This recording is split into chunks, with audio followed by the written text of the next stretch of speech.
Olá, nós vamos então continuar vendo as funções do Calc e agora nós vamos para a próxima função. Olha lá na tela então, nós temos a função multi. A função multi é uma função de multiplicação, muito parecido com a soma, e aí nós temos os argumentos são os valores que serão multiplicados. Nesse caso aí eu coloquei valores logo numéricos para você entender. O que ele faria aí nesse caso? Ele multiplicaria 9 vezes 2 vezes 5, e aí ele multiplicaria então esses valores, dando esse resultado. Agora, se fosse um intervalo, como esse caso que você está vendo aí, ele vai pegar o intervalo e vai multiplicar. Você está vendo que é um intervalo misto, onde a gente tem a primeira parte aí, o intervalo contínuo, e a segunda parte, né, um intervalo que não é contínuo, aleatório, e aí nós vamos multiplicar isso tudo, vai dar então A1 vezes A2 vezes A3 vezes C3.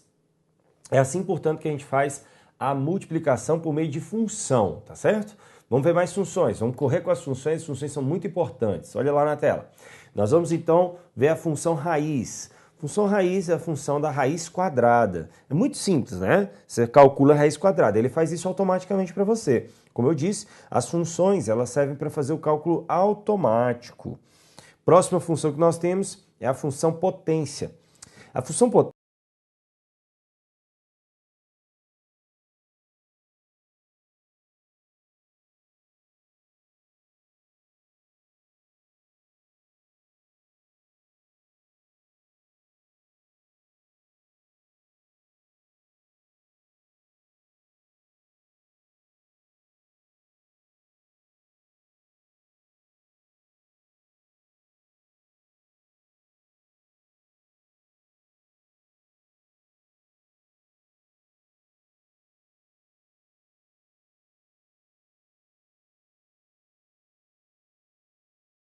Então, a potência de 2 elevado a 3, que vai ser, então, 8. É a mesma coisa se eu digitasse em uma célula lá do Calc, 2 elevado a 3.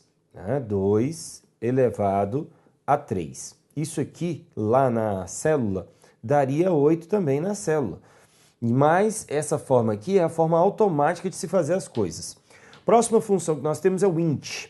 Agora aqui, essa função é um pouquinho mais complexa. Esse int significa de transformar o número em inteiro. Eu tenho um número que não é inteiro, no caso eu posso ter um número que é ou racional ou um número real, ou seja,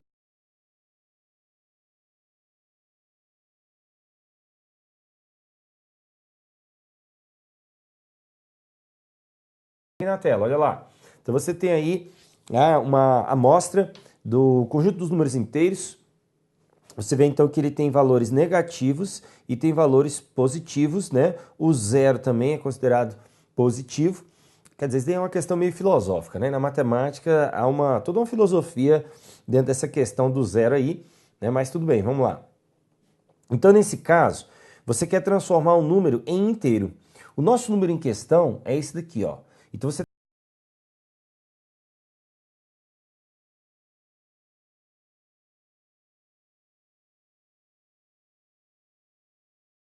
é arredondamento, tá legal? Ele não vai arredondar o número, porque se fosse arredondar, olha lá novamente, quanto que daria se fosse arredondar? Daria 4, só que aqui não é arredondamento. O int, ele faz o seguinte, ele transforma o valor do argumento que você está fornecendo no primeiro número inteiro, no menor número inteiro mais próximo dele. No menor número inteiro mais próximo. Olha só que interessante, lá na tela. Se fosse arredondamento, ele seria para 4, mas como não é arredondamento, é o número inteiro, ele vai transformar no menor número inteiro mais próximo. Vamos ver o 3,8 no conjunto dos números inteiros, onde que ele fica? Ele fica aqui, ó, entre o 3 e o 4, certo? Só que o 3,8 está mais perto do 4 do que do 3. Então, você pode achar que o resultado desse int 3,8 é 4, mas não é. Por quê? Porque ele vai escolher o menor número inteiro mais próximo. Portanto, é 3. Olha esse outro caso aqui, quando a gente esbarra num número negativo. Você tem menos 3,2. Menos 3,2 está aqui, ó, entre o menos 3 e o menos 4. Ele está mais próximo do menos 3. No entanto, ele está escolhendo o menor número inteiro. O menor número inteiro é quem? É menos 4. Portanto, dá menos 4. Por isso que não é arredondamento. tá? Se fosse arredondamento, ia dar menos 3. Só que aqui ele está pegando o menor número inteiro mais próximo. O menor número inteiro mais próximo é quem? É o menos 4, nesse caso aqui, tá? Então essa é a definição do int, ele pega o menor número inteiro mais próximo, ok? Vamos para a próxima aqui. A próxima função que nós temos é a função arred. Essa função, sim, é de arredondamento. Nessa função nós temos dois argumentos. Nós temos aqui o valor que a gente quer arredondar, ponto e vírgula para separar, e aí nós vamos ter aqui a quantidade de casas decimais para as quais ele vai arredondar. Veja só, esse nosso número aqui, original, tem 3 casas decimais. Você está vendo? Ó? 1, 2, 3. Ou seja, tudo que vem depois da vírgula é a nossa casa decimal. Mas aí ele está falando que vai arredondar para 2 casas decimais. Olha lá então. Ele está falando aqui, ó, vai arredondar para 2 casas decimais. O que ele vai fazer? Agora ele vai fazer a técnica de arredondamento. 2 casas decimais, isso significa que ele vai ficar só com essas 2 casas aqui. Acontece que ele tem que fazer um arredondamento. Então ele tem que olhar o seguinte. Ele olha a última casa. Então, por exemplo, a casa que ele quer ficar é essa, certo? São 2 casas decimais. Ele pega então a próxima casa após a última que vai ficar. Quem é a última que vai ficar? É o 3, certo? Porque são só 2 casas decimais. 2 casas decimais. A última casa decimal é o 3, portanto. Beleza. Aí ele vai olhar para a próxima casa depois da última casa decimal que vai restar. Então vamos lá de novo? Olha só. Quantas casas nós temos? Nós temos 3 casas decimais. 1, 2, 3. Ele quer que fique com quanto? Com 2. Então vai ficar só essas 2 aqui. Então, ele vai pegar a próxima casa depois da última casa decimal. Quem é a última casa decimal? A última casa decimal é o 3. Ele olha a próxima. Quem é a próxima? Essa daqui. Muito bem. Se essa casa, a próxima casa depois da última, for de 0 a 4, então a última casa decimal, que é o 3, olha lá no caso, permanece a mesma. Tá? Então se esta daqui, que é a próxima casa depois da última casa que vai restar, se for de 0 a 4, então a nossa última casa decimal permanece a mesma. Se for de 5 a 9, aí a gente acrescenta 1 nessa casa última que vai ficar. Nesse caso, quanto que ficaria então? Ficaria 3,84. Então, você viu, quem era a última casa decimal? Nós tínhamos 2 casas decimais que iam restar. A última casa decimal era o 3, olha lá. Então ele ficaria com 3. Só que eu vejo a próxima imediatamente depois dele. É 5. 5 de 5 a 9. Então eu somo 1 no 3. Tá? É por isso que deu 4. Ok? Muito bem, mas olha lá. Nesse caso, se fosse assim, arredondando para uma casa decimal apenas. Olha, então eu vou ficar com essa casa decimal só. E eu vou descartar esse resto aqui. O que eu faço? Eu olho para a próxima casa imediatamente após a última que vai restar. Quem é? Essa daqui, é o 3. É de 0 a 4. Então, como que vai ficar o nosso? Ficará 3,8. Então eu tenho que ficar com uma casa decimal. Então ele ficou com uma casa decimal. Mas ele olha logo após ele. Quem é logo após ele? É o 3. Então é de 0 a 4. Então permanece o 3.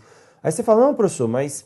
e nesse caso aqui, esse 5 aqui, não, 5 tem nada a ver. Você tem que olhar para o próximo imediatamente depois dele, tá bom? Imediatamente depois dele, ok? Então esse é o arred, é a função de arredondamento.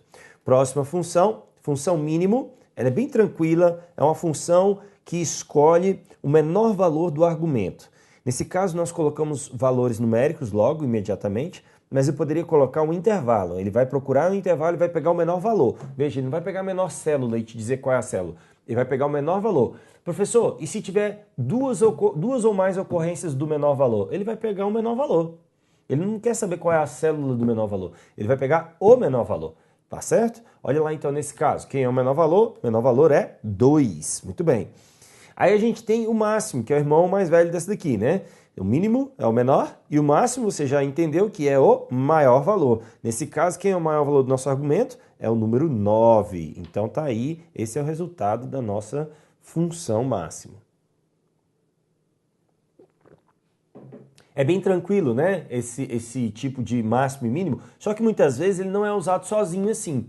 Muitas vezes ele vai ser colocado dentro de uma outra função. Por exemplo, ele pode ser colocado dentro da potência no argumento da base. Aí você tem que ver o cálculo, ele vai pegar lá o máximo de um intervalo tal para ser a base. Aí você tem que calcular. Aí você acha quem é o valor máximo, esse vai ser a base. Aí às vezes ele pode pegar o mínimo lá para o expoente. E aí vai ser assim, entendeu? Por exemplo, olha só o que eu estou falando, olha lá na tela. Ele pode fazer assim, uma coisa desse tipo, ó. Potência máximo de A1 até A5, ponto e vírgula, mínimo de A1 até A5. Claro que A1 e A5 teriam seus valores, mas o que eu estou querendo te mostrar é, para você calcular a potência, você vai ter que primeiro saber quem é o máximo e depois saber quem é o mínimo. Então, muitas vezes, esses valores são usados dentro de outras funções, né? Porque é muito fácil, e aí eles vão lá e misturam isso com outras funções para ficar um pouquinho mais difícil lá na hora da prova. Eles não podem facilitar tanto assim, não é verdade? Vamos lá, vamos ver a próxima função. Próxima função que nós temos é, então, a função média. Essa aqui já começa a exigir um pouquinho mais de cálculo da gente. Então, a gente vai ver aqui o cálculo. Média, quando você vê em prova, só escrito média, ele está falando da média aritmética, então, desses valores. E como é que a gente calcula a média aritmética? Vamos ver então, olha lá na tela. Ele vai pegar e calcular o seguinte. Ele vai calcular a média aritmética, que é o quê? É a soma dos valores numéricos dividida, então você está vendo aqui a soma dos valores numéricos, dividido pela quantidade de valores numéricos. Nesse caso aqui é importante você saber o seguinte: valores que não são numéricos são descartados e valores que são vazios também são descartados. Agora, o zero não é vazio, o zero é número e ele tem que ser considerado. Olha aqui, por que tem que ser considerado? Porque senão vai dar diferença aqui no resultado. Então veja só, ele tem aí, ó, 5 mais 10 mais 25 mais 0. Se eu desconsiderasse o zero, né, se eu desconsiderasse o zero aqui, o que ia acontecer? Ele ia dividir por 3, ia dar errado o meu resultado. Portanto, eu tenho que considerar o zero para que dê então um valor exato, que é o 4. E aí sim eu faço o cálculo certo. Veja, é a média aritmética. No Excel, nós temos funções de média harmônica, de média geométrica, tá? Só que essas funções são extremamente complexas de serem calculadas. Só de definir ela já é extremamente complexa.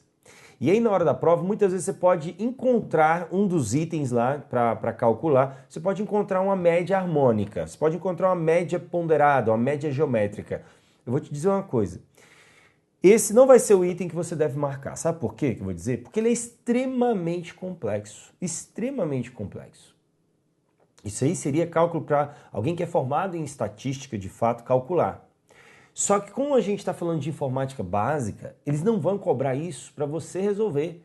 Entenda isso. Portanto, se porventura aparecer esse item com média harmônica, ignore. Por quê? Porque esse tipo de item não é para ser calculado numa prova normal de noções de informática. Então ele está colocando ali para encher linguiça, para te amedrontar e para ver se você gasta o seu tempo.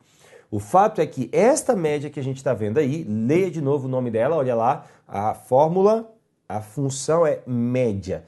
Ela é média aritmética. Cuidado porque em prova o examinador já colocou. Para calcular a média geométrica, o usuário deve usar a função tal. E colocou essa média aqui. Errado. Essa média é a média aritmética, tá? É a média comum, é a média normal, média aritmética. Portanto, não é média harmônica, não é média geométrica. Beleza? Então, vamos lá, vamos continuar. Bom, nós temos agora uma função, que é a função si. A função si, ela serve para fazer vários tipos de valores, de testes de valores.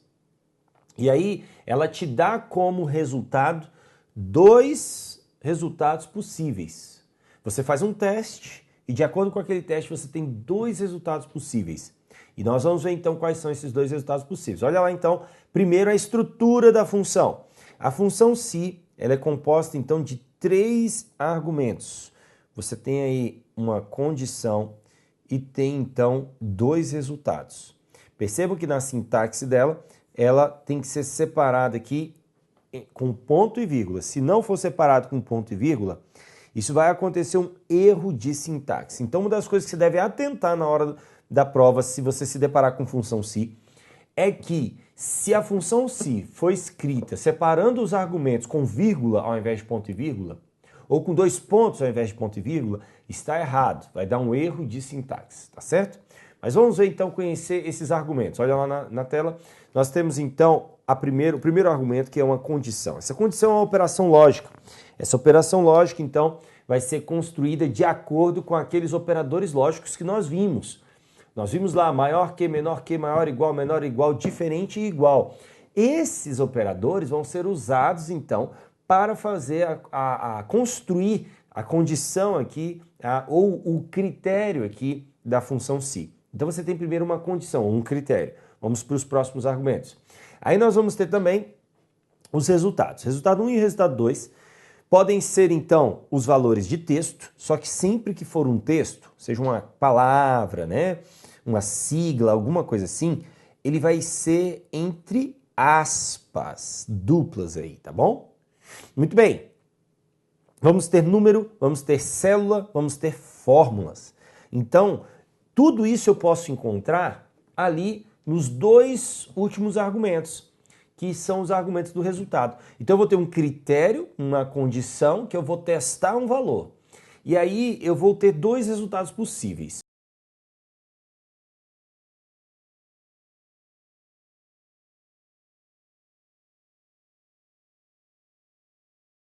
Lógica e deu verdadeiro.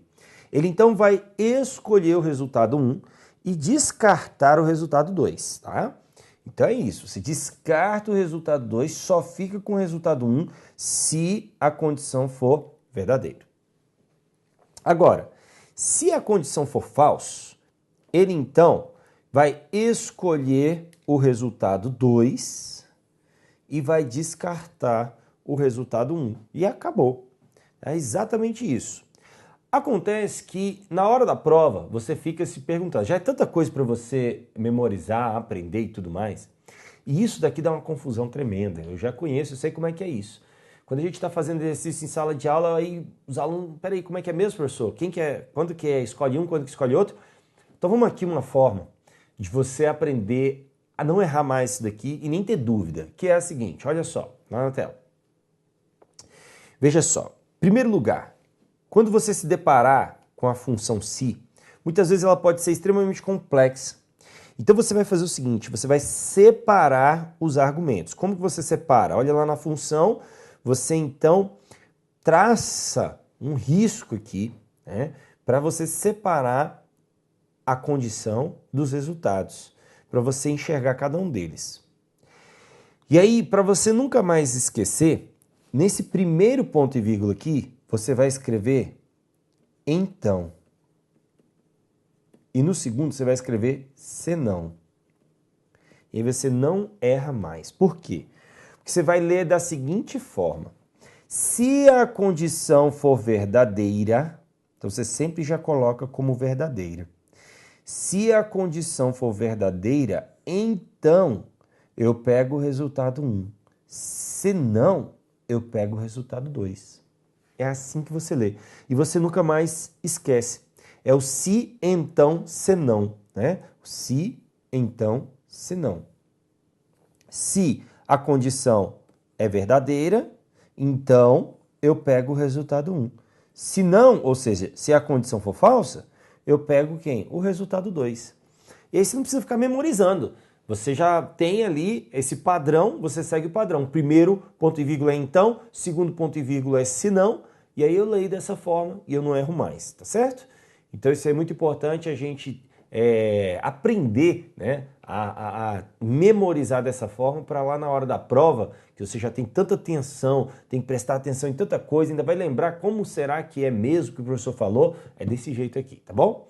Muito bem, olha só então, agora nós vamos ver a próxima função, a função conte.se, uma função de contagem, e ela vai contar então a quantidade de células que satisfazem o critério. Veja só, parece muito com a se, né? Só que aqui é um pouco diferente. Por quê? Eu tenho aqui primeiro argumento, que é um intervalo, e tem aqui um segundo argumento, que é o critério. E aí, como que eu faço? Eu vejo dentro deste intervalo quais as células que satisfazem este critério. E eu conto a quantidade delas. Qual é o meu critério? Meu critério é maior que 5.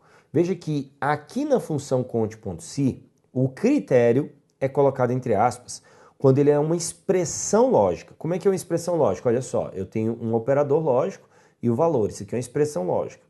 Se for um texto também, ele também vai ser colocado entre aspas.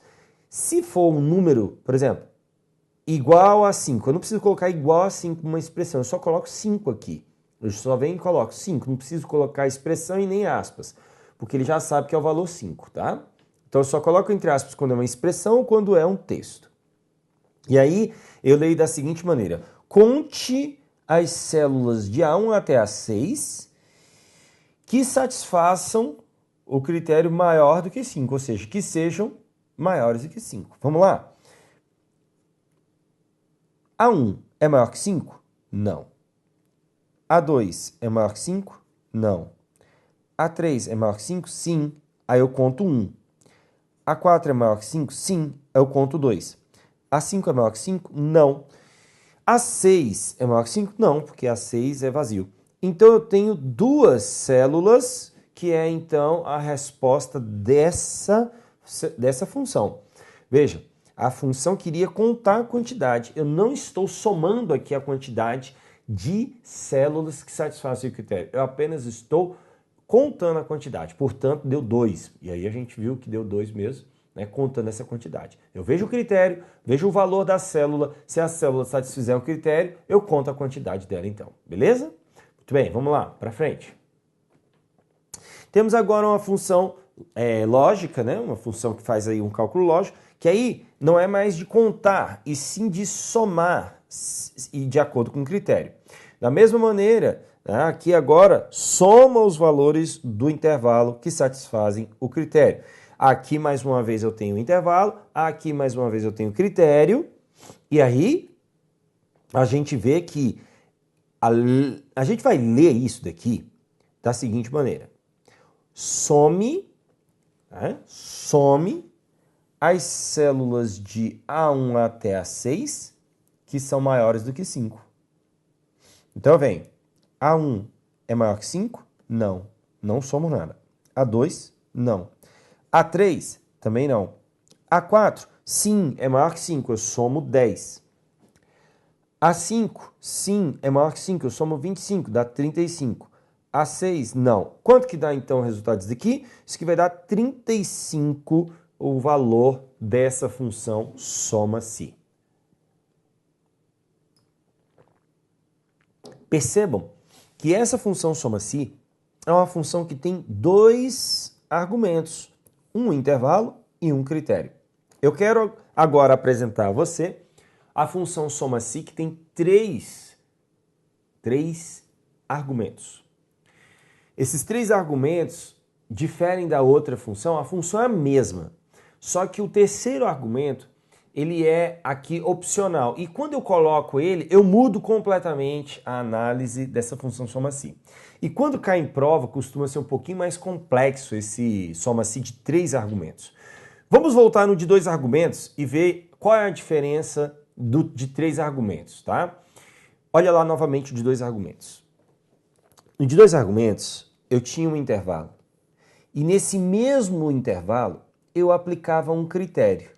E neste mesmo intervalo, eu somava os valores, não é verdade?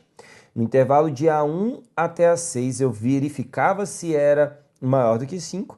E nesse mesmo intervalo, eu somava os valores. Agora aqui, eu tenho três argumentos, sendo que o primeiro argumento é o intervalo de comparação. Ele compara este intervalo com o critério, que é o segundo argumento aqui. O terceiro e último argumento é onde, de fato, ele vai somar os valores.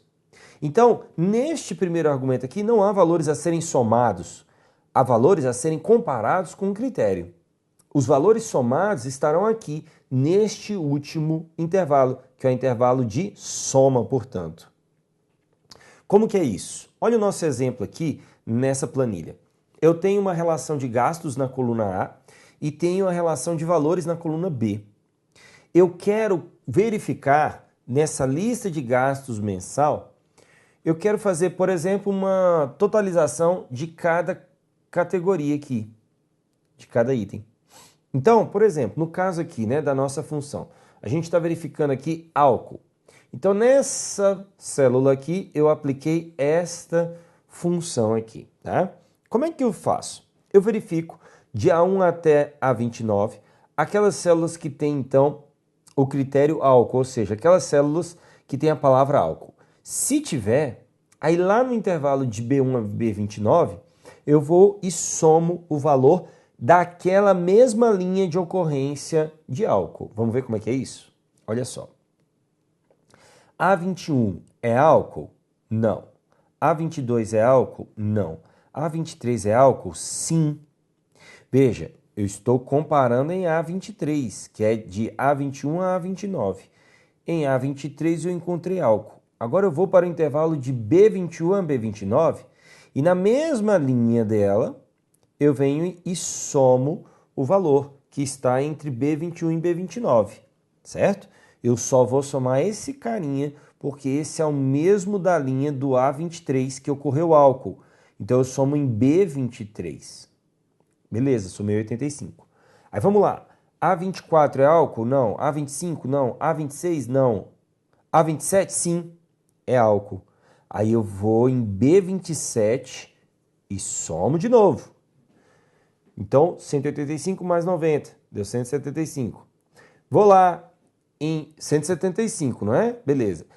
A28 é álcool? Não. A29 é álcool? Não. Quanto que deu tudo? Deu 175. E aqui ficou, né? 175. Muito bem. Então, esses são os valores que nós temos aqui em soma de A21 a A29, critério álcool, B21 a B29, eu encontrei aqui. Agora eu te pergunto, e se eu quisesse saber quanto que deu total para a gasolina? Qual seria, então, a fórmula que eu escreveria lá em B31 aqui, né? Qual é a fórmula que eu escreveria? Seria a mesma, eu só ia mudar aqui álcool por gasolina. E acabou, porque seria esse mesmo intervalo que eu ia pesquisar e seria, então, esse mesmo intervalo que eu iria somar e aí eu colocaria aqui. Vamos ver como é que seria? Vamos lá, olha só, se fosse gasolina. Aí eu venho aqui de novo, né? Vamos fazer tudo de novo aqui, ó. Para gasolina, para ver se você entendeu mesmo. A21 é gasolina? Sim. Aí eu somo 110. Somo esse cara aqui, que é o B21. A22 é gasolina? Não. 23 não. 24 não. 25 não. 26 sim. Que é quanto? Então, eu pego em B26 e somo 120, que dá então 230. A27 não. 28 não. 29 não. Então, deu quanto? 230. Então, essa função agora, mudando o critério, é que eu coloco lá em gasolina. Viu só, então, como é que é? O soma-se de 3 argumentos. Ele é mais complexo. De fato, ele é bem mais complexo, não é verdade? Olha lá, então, o que ele faz? O soma-se de 3 argumentos compara o critério com o intervalo de comparação. Então, eu tenho um critério que eu vou comparar com esse intervalo de comparação. E soma os valores do intervalo de soma que satisfazem o critério. Ou seja, quando satisfaz o critério aqui, eu somo então aqui no intervalo de soma. É isso, portanto, que a gente vê na função soma-se de 3 argumentos. A gente viu que no de 2 argumentos, o que ele faz? Ele compara no intervalo e soma no mesmo intervalo. No de 3 argumentos, ele compara no intervalo com o critério e soma em outro intervalo, tá certo? Muito bem, então veja só, o que nós acabamos de ver neste bloco aqui? Nós acabamos, então, as principais funções do Calc. Só que o Calc tem também outras ferramentas e funcionalidades, é isso que nós vamos trabalhar aqui agora. Continuar vendo outras funcionalidades e outras ferramentas do Calc, e é o que vamos fazer no próximo bloco. Até lá!